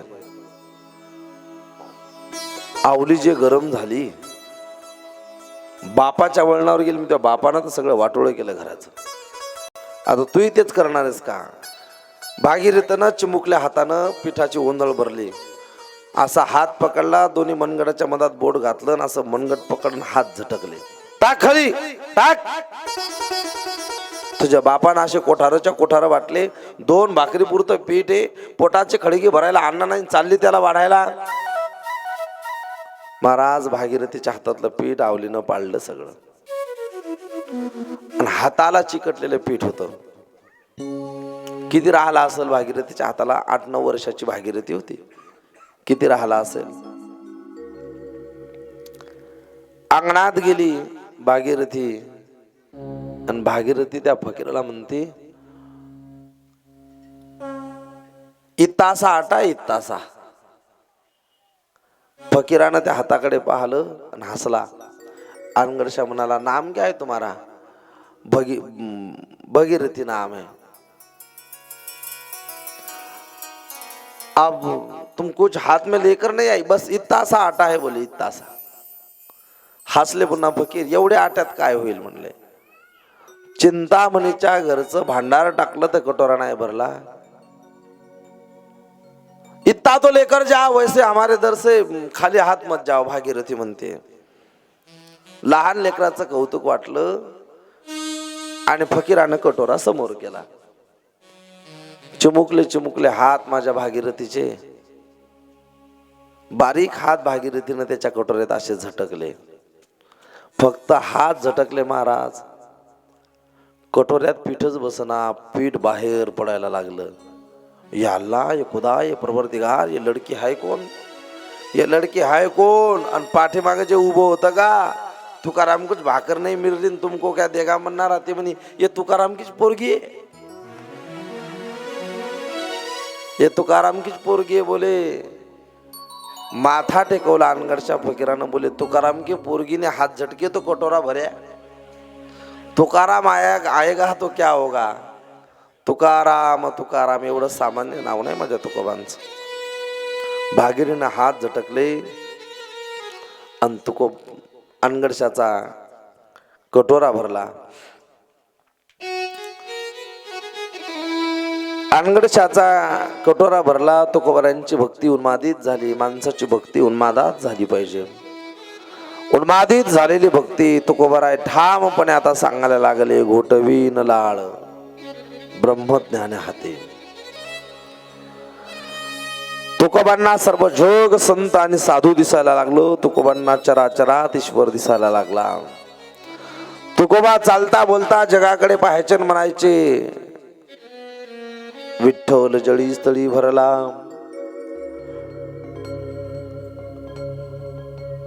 कोठे रिता ठाव नाही उरला. आज म्या दृष्टीने देखला विठ्ठलची विठ्ठल. विष्णुमय जोग वैष्णवांचा धर्म, भेदा भेद भ्रम अमंगळ सगळ्या जगतामध्ये संत साधू विठ्ठल भगवंत दिसायला लागला तुकोबारायांना. आणि दिसेल त्याला, दिसेल त्या संताला, दिसेल त्या साधूला तुकोबाराय म्हणायचे, आता आमचा कार्य, आमचा अवतार कार्य संपलं. आमचं एक काम करा. काय? तुम्ही सनकाधिक संत म्हणविता कृपावंत एवढा करा उपकार. सांगा देवा नमस्कार, माझी भाकावी करुणा. विनवा पंढरीचा राणा, ऐसी वाट पाहे काही निरूपका मूळ. काहो कळबळा तुम्हा उमटीचना, अहो पांडुरंगी पंढरी निवासे. लाभले आशे चालवून ठेविले. माझ्या तुकोबारांची अवस्था अशी झाली, पांडुरंगाला भेटावंसं वाटतं, देवाकडे जावंसं वाटतं. या देहाचे दिवस, या देहाचं अवतार कार्य संपलं. आणि अवतार कार्य संपल्यावर तुकोबारायांना नेण्याकरता यम आला. यमाने फासा टाकण्याचा प्रयत्न केला. सद्गुरूची कृपा, बाबाजी सद्गुरू दास तुका. यमाचा फासा काय करतो? मालकाची कृपा झाल्यावरती काय करतो? एकदा का हरिनाथाची कृपा झाली की रघुनाथाचा उद्धार व्हायला वेळ लागत नाही. हरिनाथाची कृपा झाली की रघुनाथाच्या गळ्यातला यमाचा फासा तुटतो आणि मग त्या गावाचं नाव जगभर प्रसिद्ध होतं. त्याचं नाव आंबोर आहे. फक्त मालकाची कृपा व्हावी लागते. काल आम्ही आंबोराच्या दर्शनाला जाऊन आलो.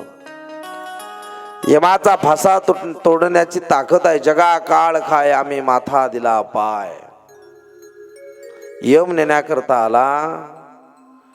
यमाने तुकोबारायांकडे पाहिलं आणि तुकोबारायांनी विचारलं काय काय म्हणलं की यम थरथर थरथर थरथय कापाय लागला. रामेश्वर शास्त्रीने त्याचं वर्णन केलं. ज्ञानू तुकाराम तुकाराम हो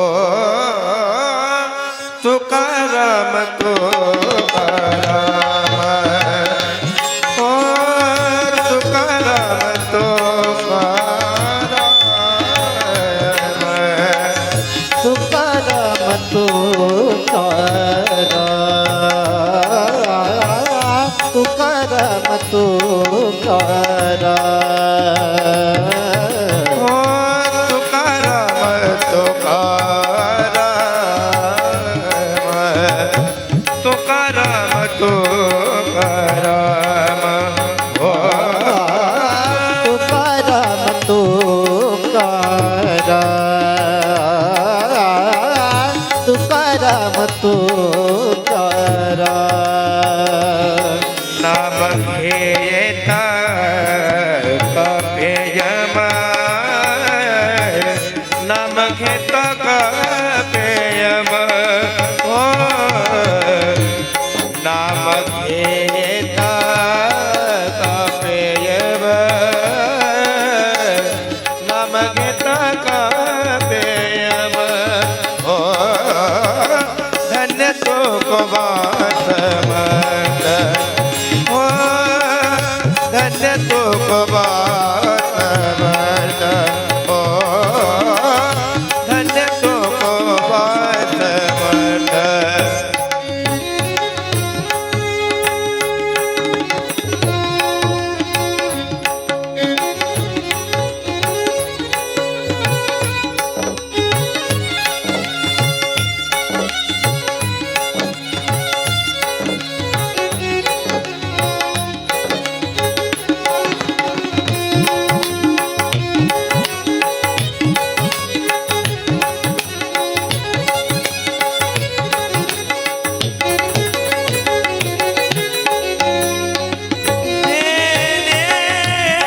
केला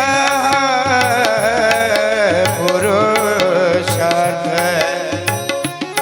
जेने केला हा पुरुषार्थ जेने केला हा पुरुषार्थ जेने केला पुरुषार्थ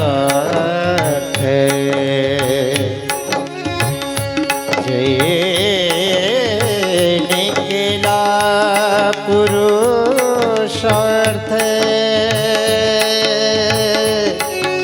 पुरुषार्थ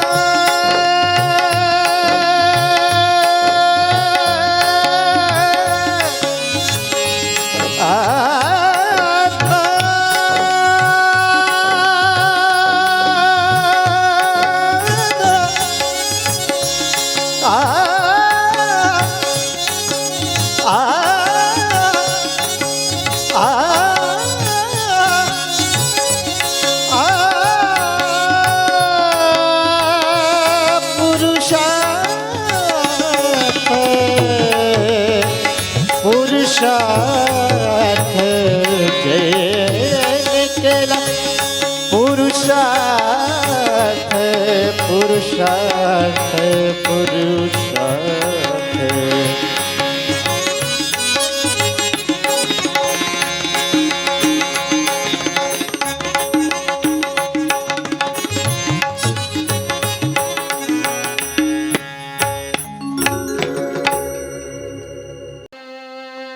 जगा काळ खाय आम्ही माथा दिला पाय. तुकाराम तुकाराम नाम घेता कामे कापेय मधन्य तुकोबा समर्थ जने केला हा पुरुषार्थ. आणि आता अनेक संतांच्या हाती निरोप पाठविला. भेटीला की जेव्हा लागलीसे आस, पाहे रात्रंदिवस वाट तुझी. इमाचा फसा परत पाठवला, नाम घेता कापियम. ज्या जगाला पूर्ण काळाने ग्रासलेले त्या जगात त्या काळाच्या माथ्यावरती माझ्या तुकोबांनी पाय दिलेला आहे. आता माझ्या तुकोबांना वैकुंठाला जाण्याची तयारी करायची. माझे तुकोबा सगळ्या देहूमध्ये फिरतायत. भक्तीचा उन्माद आहे. तुम्हा सगळ्यांना सांगतात, चला रे वैकुंठाला, चला रे वैकुंठाला. प्रत्येक जण म्हणायचा. तुका बेडा झाला, बेडा झाला तुका. घरात आवली बसलेली होती. 6 महिन्याची आवली गरोदर आहे. भागीरथी नावाची कन्या आहे. भागीरथीचा विवाह पार पडला, सगळं झालं. भागीरथीला दर्शन द्यायचं राहिलं. भागीरथीला दर्शन न देता घरात काम करणाऱ्या आवलीला तुकोबरा म्हणतात, आवले अगं चल पंढरपूरला. आवली म्हणली, जा तुम्हीच.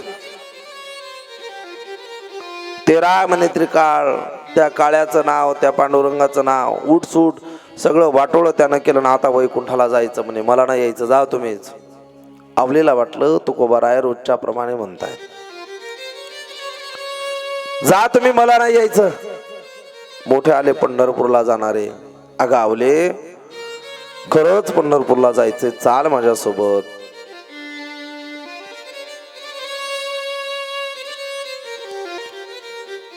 माझ्या पांडुरंगाच्या विमानात बसून मला आता वैकुंठाला जायचंय.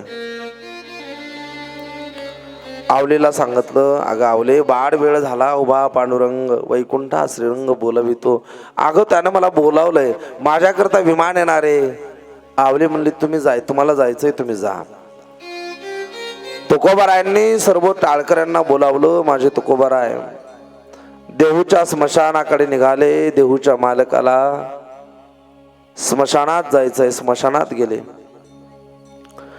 मशानात गेले. मशानात गेल्याच्या नंतर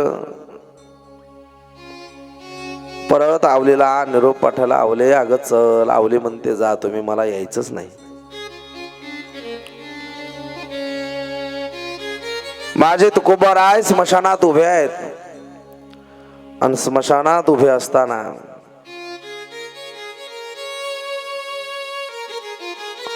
अचानक देहू मध्ये फार सोसाट्याचा वारा सुटला. कोण म्हणता, अरे अचानक एवढं वादळ कसं काय सुटलं, अरे कसं काय आलं वादळ. कोण म्हणतं, वाऱ्या पाण्याचे तर दिवस नाही. जगाच्या मालकाने माझ्या देहूच्या मालकाला नेण्याकरता गरुडासहित विमान पाठवलं. गरुडाच्या पंखाचा वारा देहूवरती सोसाट्याने वाहतोय.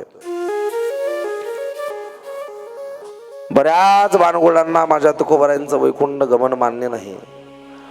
कोणी अमान्य केलं म्हणजे वारकरी संप्रदायाचं खच्चीकरण होणार नाही. तुमच्यासारख्या बाणगुळांनी मान्य केलं म्हणून वारकरी संप्रदायाचं उदात्तीकरण होणार नाही. ज्याला हे मान्य नसेल त्याने इकडे कलूनही पाहू नये. पण आमच्या श्रद्धेवरती, आमच्या आस्थेवरती कोण टीका करण्याचा प्रयत्न केला तर अशा बाणगुळांना लक्षात आणून दिलं पाहिजे की तुकोबारायांच्या वैकुंठ गमनाविषयी बोलणाऱ्यांनो, तुमची गाठ उभ्या वारकऱ्यांसोबत आहे. हो, तुम्हाला अमान्य असलं काय नसलं काय आम्हाला त्याचा काही फरक पडत नाही. पण आमच्या वारकऱ्यांच्या आस्थेवरती, वारकऱ्यांच्या श्रद्धेवरती अजिबात कुणी आघात करायचे नाही. अजिबात कुणी आघात करायचे नाही. वेळ प्रसंग जर आला तर आम्ही धारातीर्थी पडायला तयार आहोत. ज्ञानोबराय तुकोबारायांकरता मरण पत्करायला तयार आहोत. हो, ज्याला घरचा कारभार सांभाळता येत नाही त्याने तुकोबारायांच्या वैकुंठ गमनावरती काय बोलावं. ज्याला घरात भाकर भेटत नाही, ज्याला घरची बायको नीट वागवत नाही, त्यांनी काय ज्ञानोबरायांच्या समाधीवरती बोलावं. ज्ञानोबरायांच्या समाधी वैकुंठावरती बोलण्याकरता कधी वारी केली नाही, कधी गाथा वाजला नाही, कंठावर तुळशीची माळ नाही, कधी शब्दातपासून कोणाचं प्रवचन कीर्तन ऐकलं नाही. आयुष्य हयात मुक्या प्राण्यांच्या हाडं फोडण्यात गेली, त्याने काय तुकोबारायांच्या वैकुंठ गमनावरती बोलायचं.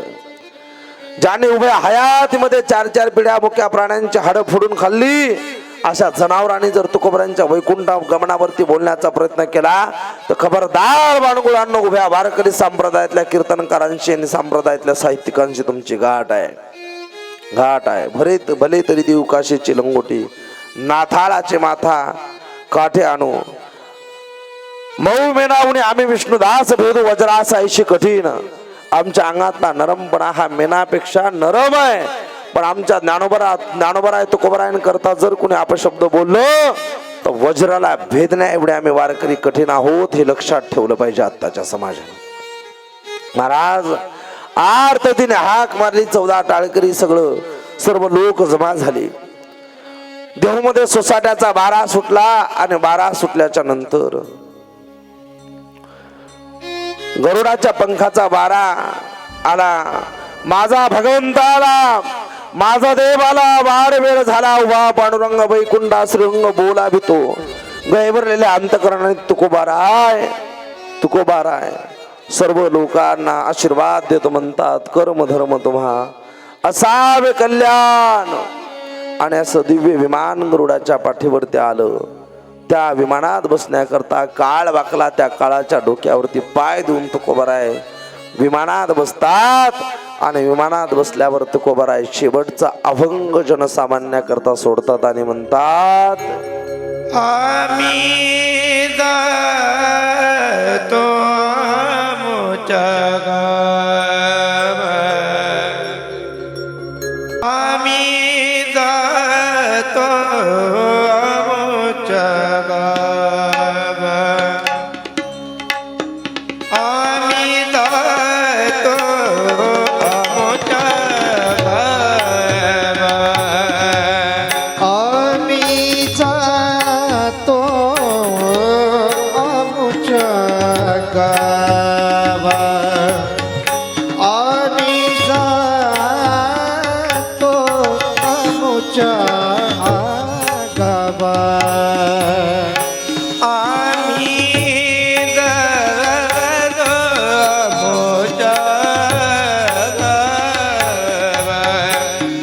आम्ही जातो आमच्या गावा, आम्ही जातो आमच्या गावा, आम्ही जातो आमच्या गावा. माझे तुकोबाराय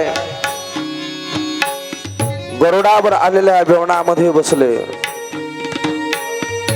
ज्या जगाने तुकोबरांच्या संतुला गोडभर पाणी पाजलं नाही, त्या जगाकरता तुकोबरांचं जाताना मागणं आहे, कर्म धर्म तुम्हा असावे कल्याण. आज तागायत देहूच्या लोकांनी दिलेलं प्रेम. मम्माजींनी काट्याच्या फासाने माझ्या तुकोबांना मारलं. माझ्या तुकोबांच्या जीवनातल्या यातना जगाचे जगद्गुरु ब्रह्मांडाच्या नायकांनी आज वैकुंठाकडे बोलावलं म्हणून निघाले. जाताना प्रत्येकाला आर्ततेने हाक मारतायत. उभ्या हयातीमध्ये आणि उभ्या आयुष्यामध्ये माझ्या तुकोबरायांनी संघर्षाशिवाय काही उपभोगलं नाही. जगाच्या कल्याणा संताच्या विभूती देह कष्टविती परोपकारे. माझ्या तुकोबरांच्या काव्याला प्रतिबंध प्रतिभाय घातलेल्या रामेश्वर शास्त्रीने माझ्या तुकोबरांचा उदारता, तुकोबरांचा अंतकरण, तुकोबरांची सर्वश्रेष्ठता मान्य केली. पण संघर्षाच्या अंती माझ्या तुकोबरांच्या गोठ्यातल्या बैलांनी खुरा खुरून प्राण सोडला. पण माझ्या तुकोबरांनी शेतकऱ्याच्या जनावरांकरता छावण्या टाकल्या होत्या. घरात एक स्त्री अन्न करता मेली. बाजांची लेख रखमा माझ्या तुकोबांच्या घरात तडफडत आवलीच्या हातात हात देऊन फक्त एक मागणी करत होती की आवले, पसाभर गव्हाची लापशी मिळाली तर बरं होईल. स्वतःच्या पत्नीला पसावर गव्हाची लापशी न देता जगाकरता अन्नाचे भांडार मोकळे करणारे तुकोबार आहे. शुभा कासुराच्या बैलगाडीमध्ये गाडी भरून चांदी निघल्यावरती प्रपंचाकरता उपयोग न करता लोह गावामध्ये जनसामान्य करता एक विहीर खोदून प्रत्येकाला पाणी द्यावे, प्रत्येकाला पाणी मिळावं याकरता अट्टहास करणारे माझे तुकोबार आहे. ज्या तुकोबारांनी आपल्या जीवनातला प्रत्येक क्षण जनसामान्याच्या उद्धाराकरता भगवंताच्या प्राप्ती करता वेचला. भूत दया गाई पशूचे पालन तानेल्या जीवन मना माझे. माझे तेच तुकोबर आहे. दुष्काळ पूर्ण गेल्याच्या नंतर माझ्या शेतकरी बापाच्या डोक्यावरचं कर्ज माफ करून स्वतःच्या कर्जाच्या वह्या पाण्यात बुडवणारे तुकोबार आहे. तेच तुकोबार आहे. दुष्काळे आटिले द्रव्य नेला मान, एक स्त्री अन्न अन्न करता गेली.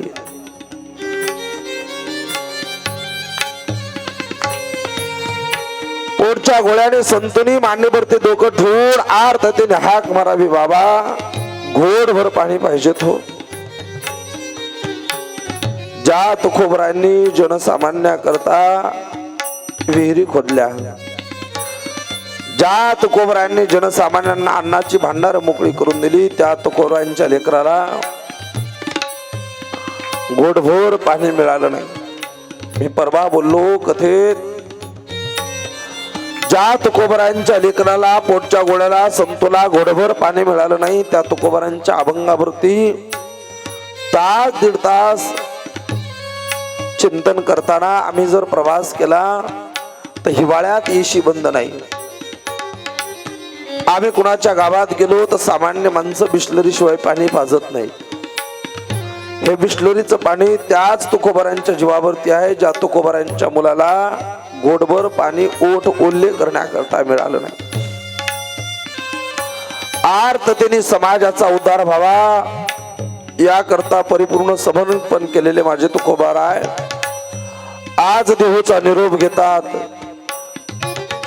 काळाच्या पाथ्यावरती पाय ठेवला माझ्या तुकोबांनी, गरुडावरती आरूढ झाले आणि माझे तुकोबार आहे म्हणतात, आम्ही जातो आमुच्या गावा, आमुचा राम राम घ्यावा. समोर माझे तुकोबार आहे त्याच अभंगात म्हणतात, आमचा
कृपा असू द्यावी, कृपा असू द्यावी, द्यावी द्यावी कृपा असू द्यावी.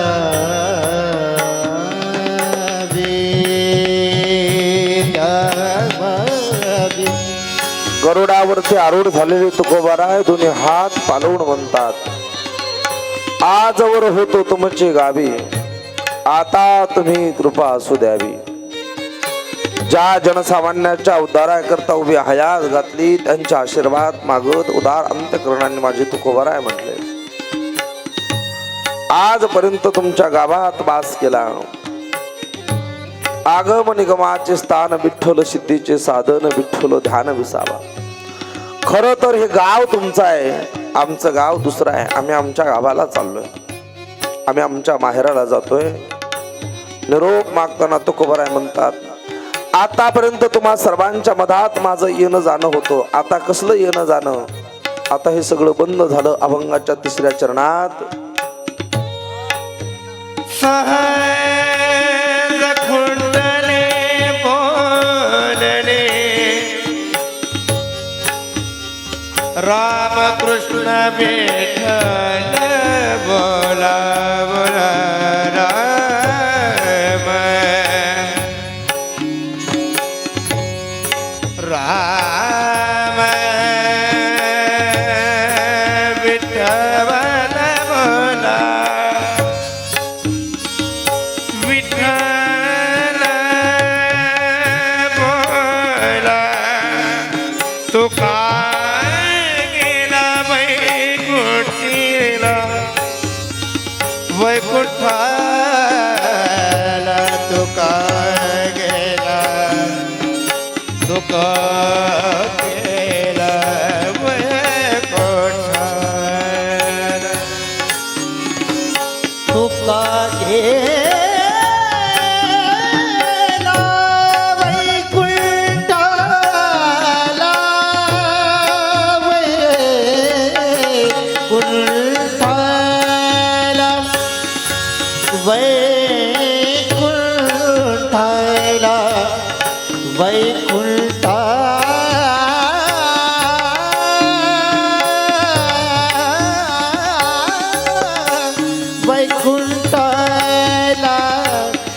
वैकुंठाला. आज पदमतो तुमच्या गावी आज पदमतो तुमच्या गावी आज पदमतो तुमच्या गावी आज बद होतो तुमच्या गावी, आज बद होतो तुमच्या गावी, आज बद होतो तुमच्या गावी.